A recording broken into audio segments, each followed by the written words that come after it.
అన్నా ఇదంతా కాదే, ఒక మంచి హారర్ మిస్టీరియస్ ఇన్సిడెంట్ చెప్పానే అన్న.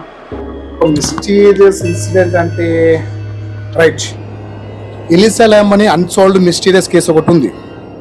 ఆ అమ్మాయి ఎలిసా ల్యామ్ అనే అమ్మాయి 21 years ఓల్డ్ అమ్మాయి యుఎస్లో ఓకుండి సిసిల్ హోటల్లో దిగింది. ఆమె అప్పట్లో ఒక ఎలివేటర్ గేమ్ అనే రీచువల్ అనేది చాలా వైరల్ అవుతుంది. అదేం రీచువల్ అన్న? ఆ ఎలివేటర్ గేమ్ అనే రీచువల్ ఏంటంటే ఈ వరల్డ్ నుంచి వేరే వరల్డ్కి ట్రాన్స్పోర్ట్ అవ్వడం. ఆ రీచువల్ అమ్మాయి ఆడింది. మనం సీసీటీవీ ఫుటేజ్లో చూసినట్టు ఆ అమ్మాయి రీచువల్ పాల్గొంటూ ఎవరితో మాట్లాడుతున్నట్టు సైకలాజికల్గా బిహేవ్ చేసింది. యాక్చువల్గా ఎలివేటర్ గేమ్ ఆడిన తర్వాత ఎగ్జాక్ట్ చెప్పాలంటే లాస్ట్కి January 31st అనుకుంటా 2013లో అమ్మాయి ఆల్ ఆఫ్ ఎ సడన్ అన్సాల్వ్డ్గా మిస్టీరియస్గా అమ్మాయి మాయమైపోయింది.